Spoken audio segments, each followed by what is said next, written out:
ప్రియ సోదరీ సోదరులారా, ఈ రోజున మనం తెస్సలోని మొదటి పత్రిక ఉపోద్ఘాతం వినబోతున్నాము. ఇదో అద్భుతమైన పత్రిక. పౌలు రాసిన పత్రికల్లో ఇది మొదటిది. క్రీస్తు శకం 53వ సంవత్సరంలో రాశాడు. తెస్సలోనికి ఒక రోమా వలస కేంద్రం. రోమా చక్రవర్తులు తమకు ఖైదీలుగా చిక్కిన వారికి ఏమేమి చేశారో వింటే ఆశ్చర్యమవుతుంది. ఆ ప్రజల సంస్కృతి సభ్యతలను మార్చే ప్రయత్నం వారేమీ చేయలేదు గాని వారినందరినీ వలస కేంద్రాలలో ఉంచారు. ఆ కేంద్రాలు రోమా ప్రభుత్వానికి అనుకూలమైన ప్రాంతాలలో నిర్మించబడినవి. ఈ రోమా వలస కేంద్రాలు క్రమేణా రోమా శాసనాలను అమలుపరచడం నేర్చుకుంటారు. రోమా నాగరికత రానురాను వారికి వంటబడుతుంది. కొంతకాలానికి వీరు రోమీయులనే మించిపోతారు. వారి అలవాట్లు, భాష, దుస్తులు ఒకటేమిటి, వీరు రోమీయ విధానాన్ని అనుకరించటం మొదలు పెడతారు. ప్రతి కాలనీ ఒక చిన్న రోమా దేశంలాగా కనిపించింది. తెస్సలోనిక అలాంటి వలస కేంద్రం. రానురాను అది రోమక సామ్రాజ్యంలో ఒక ముఖ్య నగరమైపోయింది. ఫిలిప్పికి పడమటి దిశగా 85 కిలోమీటర్ల దూరంలో ఉంది తెస్సలోనిక. రోమా సామ్రాజ్యానికి తెస్సలోనిక గుండెలాంటిది. ఏథెన్సుకు ఉత్తరాన 165 కిలోమీటర్ల దూరంలో ఉంది తెస్సలోనిక. మాసిదోనియా ప్రాంతానికి తెస్సలోనిక ముఖ్య కేంద్రం. తెస్సలోనిక ప్రాంతంలో వేడి నీటి జలలు ఊరుతాయి. ఈ పట్టణాన్ని మొదట థెర్మా అని పిలిచేవారు. మహా అలెగ్జాండరు సామ్రాజ్యం అతని తదనంతరం 4 విభాగాలైంది. క్రీస్తుపూర్వం 318లో అతని సేనాని అయిన కెశాండరు అతని వాటాకు మాసిదోనియా వచ్చింది. అతని ముఖ్య పట్టణం తెస్సలోనిక. ఈ పేరు అతని భార్యది. అదే పేరు తన రాజధాని నగరానికి పెట్టుకున్నాడు. అలెగ్జాండరుకు ఈమె వరసకు చెల్లెలవుతుంది. ఈ పట్టణం ఇప్పటి వరకు ఉంది. దాన్ని ఇప్పుడు సలోనిక అని పిలుస్తారు. పౌలు యొక్క రెండో సువార్త యాత్రలో తెస్సలోనిక సంఘం ఉనికిలోకి వచ్చింది. ఇది మిగతా సంఘాలన్నిటికీ మాదిరిగా రూపొందింది. మొదటి తెస్సలోని 1వ అధ్యాయం 7వ వచనంలో పౌలు ఈ సంఘాన్ని గురించి అన్నాడు, మీరు మాసిదోనియాలోను అకయ్యలోను విశ్వాసులందరికీ మాదిరి అయ్యారు. గ్రీసు దేశమందు వీరి సాక్ష్యం వెల్లడైంది. 2 కొరింథీ 8వ అధ్యాయం 1 నుండి 5వ వచనం వరకు పౌలు తెస్సలోనిక సంఘాన్ని ఎంతో ప్రశంసిస్తూ అన్నాడు, మాసిదోనియా సంఘాలకు అనుగ్రహించబడి ఉన్న దేవుని కృపను గూర్చి మీకు తెలియచేస్తున్నాను. వారు బహుశ్రమల వలన పరీక్షించబడగా అత్యధికముగా సంతోషించారు. వారు నిరుపేదలైన వారి దాతృత్వము బహుగా విస్తరించింది. ఈ కృప విషయములోను పరిశుద్ధుల కొరకైన పరిచర్యలో పాలు పొందే విషయములోను మనఃపూర్వకముగా మమ్ములను వేడుకుంటూ వారు తమ సామర్థ్యము కొలది మాత్రమే కాక సామర్థ్యము కంటే ఎక్కువ తమంతట తామే ఇచ్చారని మీకు సాక్ష్యమిస్తున్నాను. మొదట ప్రభువునకు దేవుని చిత్తము వలన మాకు తమను తామే అప్పగించుకున్నారు. రెండో సువార్త యాత్రకు ముందు పౌలు, బర్నబా వేరైపోయారు. పౌలు శీలను వెంటబెట్టుకు వెళ్లాడు. దారిలో తిమోతి, డాక్టర్ లూకా తమతో చేరారు. గలతీ ప్రాంతంలోని సంఘాలను తిరిగి సందర్శించారు. చిన్నాసియాలోకి తమ యాత్రను కొనసాగించారు. అక్కడ జనసంఖ్య సాంద్రత ఎక్కువ. చిన్నాసియానే ఈరోజు మనము టర్కీ అని వ్యవహరిస్తాము. 3వ సువార్త యాత్రలో పౌలు ఎఫెసు కేంద్రంగా పెట్టుకున్నాడు. అక్కడ నుండి పౌలు అమోఘమైన సువార్త సేవ చేశాడు. అయితే 2వ సువార్త యాత్రలో దేవుని ఆత్మ వారిని దక్షిణాదికి వెళ్లనివ్వలేదు. బితుయేనియా వరకైనా వెళ్లుదామని ప్రయత్నించాడు. దేవుని ఆత్మ వద్దు అన్నాడు. ఉత్తరానికి వెళ్లనివ్వలేదు. దక్షిణ దిశకు వెళ్లొద్దు అన్నాడు. అప్పుడు పౌలు పడమటి దిశగా యాత్రను కొనసాగించాడు. త్రోయకు వచ్చి ప్రభు ఆజ్ఞ కోసమై కనిపెట్టాడు. ఇక్కడే ఆయనకు మాసిదోనియా దర్శనం కలిగింది. ఆ పళాన ఫిలిప్పికి దాటి వచ్చేశాడు. అక్కడ ప్రథమంగా ఒక స్త్రీని చూచాడు. ఆమె పేరు లుదియా. ఊదా రంగు పొడి అమ్మి వ్యాపారం చేస్తుందామె. పౌలు ఆమెను, ఆమెతో పాటు మరికొందరిని ప్రభువు వద్దకు నడిపించాడు. ఈ విధంగా ఫిలిప్పిలో ఒక సంఘం స్థాపించబడింది. ఆ తరువాత పౌలు తెస్సలోనికకు వెళ్ళాడు. 3 సబ్బాతు దినాలు అక్కడే గడిపాడు. ఈ వివరాలు అపొస్తలుల కార్యములు 17వ అధ్యాయంలో వివరించబడినవి. తాను అక్కడ ఉన్న నెల రోజుల్లో పౌలు ఘనమైన సువార్త సేవ జరిగించాడు. ఎందరినో యేసు ప్రభువు వద్దకు నడిపించాడు. అక్కడ ఒక స్థానిక సంఘం స్థాపించాడు. అంతేకాదు, వారికి క్రైస్తవ విశ్వాసమును గురించి ఎన్నెన్నో ప్రాతిపదిక సత్య సిద్ధాంతాలను బోధించాడు. ఇప్పుడు పౌలు అడావిడిగా తెస్సలోనిక ప్రాంతాన్ని విడిచిపెట్టి వెళ్లాల్సి వచ్చింది. సువార్తకు వ్యతిరేక శక్తులు విజృంభిస్తున్నాయి. అక్కడి నుండి పౌలు తిన్నగా బెరియా ప్రాంతానికి వెళ్ళాడు. శత్రువులు అతణ్ణి వెంటాడుతూనే ఉన్నారు. అక్కడ కూడా పౌలు అట్టే కాలం ఉండలేకపోయాడు. మరో చోటికి తరలి వెళ్లాల్సి వచ్చింది. అయితే శీలా, తిమోతి బెరియలో ఆగిపోయారు. బెరియ నుండి పౌలు ఏథెన్సుకు వెళ్ళాడు. ఏథెన్సులో కొంతకాలముండి అక్కడి నుండి పౌలు కొరింతుకు వెళ్ళాడు. పౌలు కొరింతులో ఉండగా తిమోతి, శీలా వచ్చి పౌలును కలుసుకున్నారు. తెస్సలోనిక వార్తలు పౌలుకు అందించారు. తెస్సలోనిక సంఘస్థులను వేధిస్తున్న కొన్ని సంగతులను పౌలుకు తెలియజేశారు. అప్పుడు పౌలు తెస్సలోనిక సంఘానికి ఈ ఉత్తరం రాశాడు. వారికి ఎన్నో కొత్త సత్యాలు నేర్పాడు. వారికి ఎంతో ఆదరణ చేకూర్చాడు. ఇంచుమించు 1 నెల తెస్సలోనికలో ఉండి సంఘమును గురించిన సత్య సిద్ధాంతాలెన్నో వారికి బోధించాడు. క్రీస్తు రెండో రాకడను గురించిన సత్యాన్ని వారికి తేటగా విడమరిచి చెప్పాడు. వారు విశ్వాసులైనప్పటి నుండి రెండో రాకడను గురించిన వివరాలు ఎరిగి ఉండాలి. సంఘం ఎత్తబడే విషయం వారికి తెలిసి ఉండాలి. క్రీస్తు రెండోసారి వస్తాడు, రాజ్యం స్థాపిస్తాడు అని వారికి తెలిసి ఉండాలి. ఈ విషయంలో అజ్ఞానాన్ని ప్రభువు ఏమాత్రమూ ఒప్పుకోడు.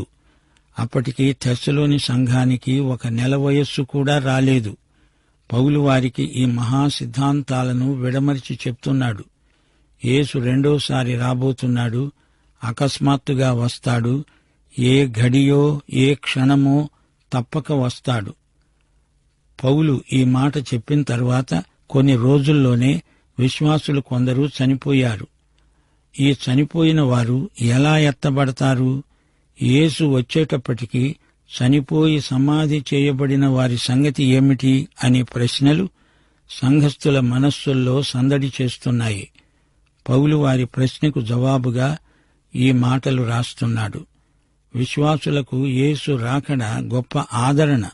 యేసు రెండో రాకడ సంఘటన వివరాలను పౌలు విశ్వాసులకు కండ్లకు కట్టినట్లు చూపుతున్నాడు. ఆయన రాకడ సమస్త అవినీతికి, అరాచకానికి ముగింపు అంటూ పౌలు ప్రకటన గ్రంథం 19వ అధ్యాయం 11 నుండి 16వ వచనం వరకు ఉన్న సన్నివేశాన్ని, ప్రవచన సత్యాన్నే ప్రకటిస్తున్నాడు. తెల్లని గుర్రం, దాని మీద కూర్చున్నవాడు నమ్మకమైనవాడు, సత్యవంతుడు, నీతిని బట్టి విమర్శ చేస్తాడు, యుద్ధవీరుడు, అగ్నిజ్వాల వంటి నేత్రములు గలవాడు, అనేక కిరీటాలు ధరించినవాడు, రక్తసిక్తమైన వస్త్రము ధరించినవాడు. ఆయన పేరే దేవుని వాక్యం. పరలోక సేనలు ఆయనను వెంబడిస్తున్నాయి. ఆయన నోట తీర్పు ఖడ్గమున్నది. ఇక్కడ దండము ధరించిన ఏలిక సర్వాధికారి. ఆయన ఉగ్రత తీక్షణమైనది. ఆయన రాజులకు రాజు, ప్రభువులకు ప్రభువు. ఆయన రాకడ అతి సమీపం అని పౌలు తెస్సలోనికయ విశ్వాసులను హెచ్చరిస్తున్నాడు. ఈ పత్రికలో పౌలు క్రైస్తవ యువతీ యువకులను ఉద్దేశించి సువార్త సత్యమందలి ప్రాథమిక సూత్రాలను వారికి ఉపదేశించాడు. వారిని పరిశుద్ధ జీవితానికి ప్రేరేపిస్తున్నాడు. యేసుక్రీస్తు రెండో రాకడను గురించి వారికి ప్రయోగాత్మక సూత్రాలను నేర్పుతున్నాడు. అన్య మతాల మూఢనమ్మకాల వైపు వారిని మరలకుండా చూస్తున్నాడు. వాటి వైఫల్యాన్ని ఎండగడుతున్నాడు. తెస్సలోనికయ్యలో ఒక అన్యమత కేంద్రంలో రాసిపెట్టిన నినాదం, మరణానంతరం మనుగడ లేదు, సమాధికి అవతల సహవాసం లేదు. ప్రియ శ్రోతలు వింటున్నారా? మొదటి తెస్సలోని పత్రికా సందేశం ఇదే. విశ్వాసులందరూ పైకి ఎత్తబడతారు. క్రీస్తు తన సంఘాన్ని ఎత్తుకుపోతాడు. క్రీస్తు రాకడ మనకందరికీ శుభప్రద నిరీక్షణ, పవిత్ర నిరీక్షణ. ఈ నిరీక్షణ మనలను పరిశుద్ధపరుస్తుంది. విశ్వాసులలో అనేకులు ప్రవచనాలలో ఎక్కువ ఆసక్తి చూపుతారు. ప్రవచనాలంటే వీరికి వల్లమాలిన ఆసక్తి, శ్రద్ధ. 1 యోహాను 3:3 ఏమంటోంది?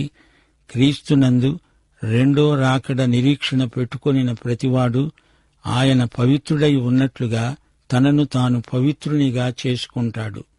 క్రీస్తు వస్తాడు, నన్ను ఎత్తుకు వెళ్తాడు అని కాదు. ఇప్పుడు ఇక్కడ నీవెలా జీవిస్తున్నావు అనేది ప్రశ్న. ఈ నిరీక్షణ నీలో పనిచేస్తున్నదా, నిన్ను పవిత్రపరుస్తున్నదా అనేది అసలైన ప్రశ్న. ఈ నిరీక్షణ క్షణక్షణము నీ జీవితాన్ని మారుస్తూ ఉండాలి.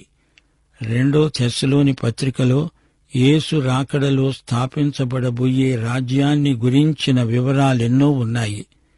మధ్యాకాశంలో ప్రభువుతో ఉండడానికి ఎత్తబడతాము. ఆ తరువాత ప్రభువు మనతో కలిసి వచ్చి రాజ్యమేలుతాడు.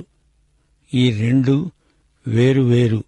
ఇవి ప్రత్యేక సంఘటనలు. మనం అక్కడికి ఎత్తబడడం వేరు, ఆయన ఇక్కడికి దిగిరావడం వేరు. శ్రోతలు జ్ఞాపకం పెట్టుకోండి, క్రీస్తు రాకడ ప్రయోజనమేమిటో విశ్వాసులు తప్పక గ్రహించాలి. ఇక్కడ మనం సేవ చెయ్యాలి. ఆయన వస్తాడు అనేదే మన సేవకు ప్రేరకం. యేసుక్రీస్తు వచ్చినప్పుడు మనకు బహుమానమున్నది. ఆయన వస్తాడు గనక మనము ప్రేమ సంబంధాలలో అభివృద్ధి పొంది వర్ధిల్లాలి. క్రీస్తు రాకడ మనలను సమాధిలో నుండి లేపుతుంది. ప్రభువు రాకడ దృష్ట్యా మన ప్రవర్తన పరివర్తన చెందుతూ ఉండాలి. ప్రభువు రాకడ మనకు శుభప్రద ప్రేరణ, నిరీక్షణ. సువార్త నిశ్చయతతో కూడినది. మనము శ్రమలలో ఉండగా సువార్త మనకు ఎంతో ఆదరణ కలిగించింది. సువార్త వల్ల కలిగిన ఫలితాలెన్నో ఉన్నాయి. విగ్రహాలను విడిచిపెట్టాము. సజీవుడు, సత్యవంతుడు అయిన ప్రభువు రాకడ కోసం కనిపెట్టసాగాము. యేసు రాకడ నిరీక్షణ గొప్ప శక్తి అయి మనలో పనిచేస్తూ ఉంటుంది. ఆయన రాకడ నిరీక్షణ మనలను గొప్ప సాక్షులనుగా రూపొందిస్తుంది. అపొస్తలుడైన పౌలు సంఘస్థులను తల్లిలాగా చూసుకున్నాడు. వారిని వాక్యమనే స్తన్యమిచ్చి పెంచాడు, పోషించాడు. తండ్రిలాగా వారిని కాపాడాడు. ఒక సోదరుడిలాగా వారిని సవాలు చేశాడు. క్రీస్తుకు నమ్మకమైన సాక్షులెవరో వారికి గొప్ప బహుమానమున్నదని పౌలు ఖండితంగా చెబుతున్నాడు. యేసు రాకడ నిరీక్షణ మనలను పవిత్రపరిచే శక్తిగా పనిచేస్తుంది. యేసు రాకడ భావనలో మనలను ప్రతిష్ఠించే గుణముంది. తిమోతి వచ్చి తెస్సలోనికీయ వారి వృత్తాంతం తనకు అందించినప్పుడు పౌలు ఎంతగానో ఆనందించాడు. మీరు విశ్వాసమందు స్థిరపడండి, ఎదగండి, పురోగమించండి అంటూ పౌలు వారికి హితబోధ చేశాడు. విశ్వాసుల ప్రవర్తన నియమావళిని పౌలు వారికి బోధించాడు. యేసు రెండో రాకడ నిరీక్షణ దేవుని బిడ్డలకు ఆదరణపూర్వకమైన ఆశాభావం కలిగిస్తుంది. క్రైస్తవుడు మరణిస్తే ఏం జరుగుతుంది? ఎత్తబడటంలో సంఘం ఎలాంటి దీవెన పొందుతుంది? 4వ అధ్యాయంలో ఇదంతా తేటగా చూపబడింది. క్రీస్తు రెండో రాకడ అంటే సంఘానికి ఎంత ఉద్రేకమో! ఆయన వస్తే జరిగే సంఘటనలు ఎంతో వేగవంతమైనవి. క్రీస్తునందు మృతులైన వారు మొదట లేస్తారు. అప్పటి వరకు సజీవులై ఉన్నవారు మహిమ శరీరాలకు మార్చబడతారు. యేసు మరల రాబోతున్నాడు గనక దేవుని బిడ్డలారా సిద్ధంగా ఉండండి. ప్రభువు ఆజ్ఞలను పాటించండి, అప్రమత్తులై ఉండండి. ఈ విధంగా పౌలు మొదటి తెస్సలోని పత్రికను రాసి ముగించాడు. ఈ పత్రికలో అడుగడుగునా విశ్వాసులను మేలుకొల్పే సందేశమున్నది.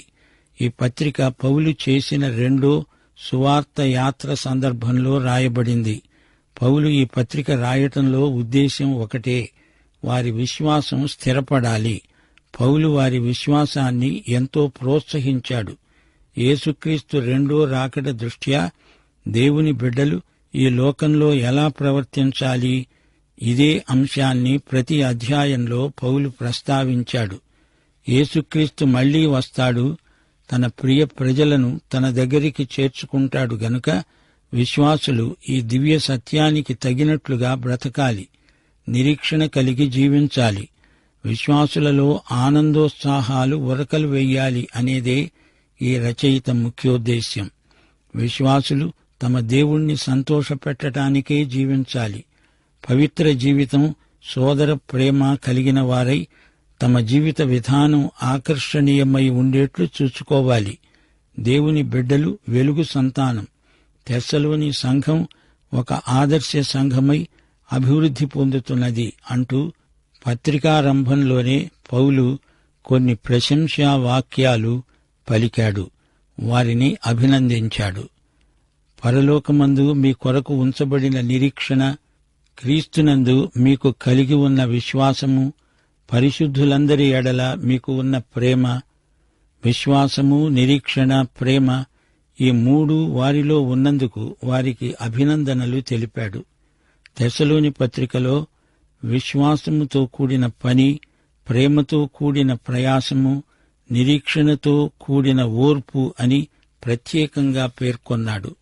విశ్వాసము క్రియలతో కూడినది, ప్రేమ ప్రయాసముతో కూడినది, నిరీక్షణ సహనముతో కూడినది.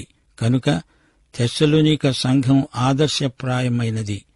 అయితే ప్రకటన గ్రంథంలో ఎఫెసీ సంఘానికి ఉత్తరం రాస్తూ ప్రభు అన్నాడు, నీ క్రియలు, కష్టము, సహనము నేనెరుగుదును గాని వీటితో పాటు ఉండాల్సిన విశ్వాసము, ప్రేమ, నిరీక్షణ ఎక్కడా అని ప్రభువు సంఘాన్ని నిలదీసి అడుగుతున్నాడు.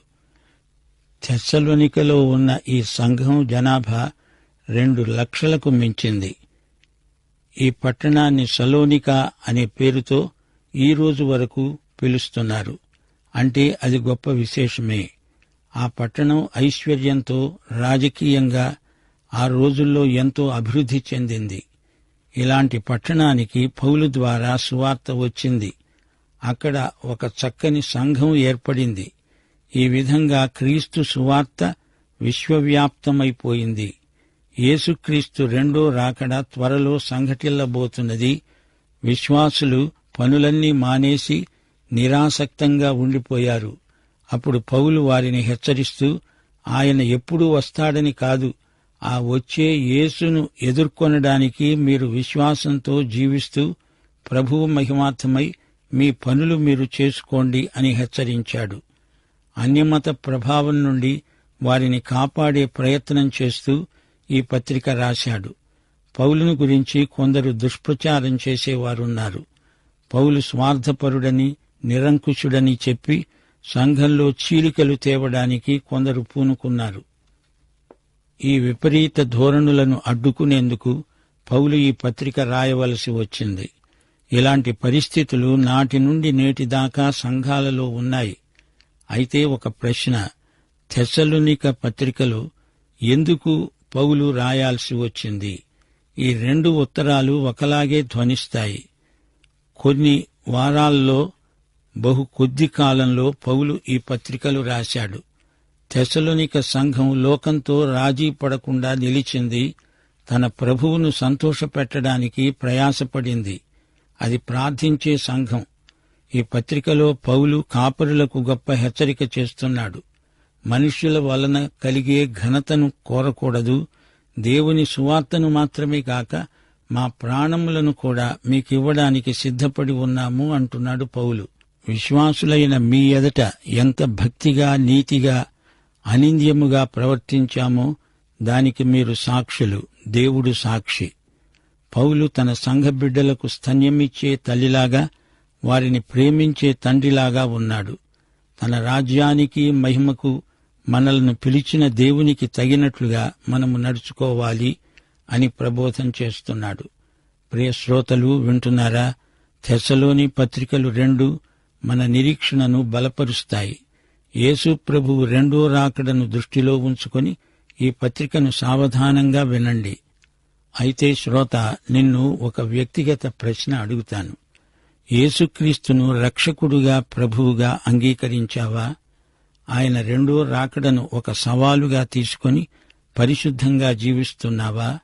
అయితే ఈ పాఠం నీకోసమే. పాఠం ఇంతటితో సమాప్తం.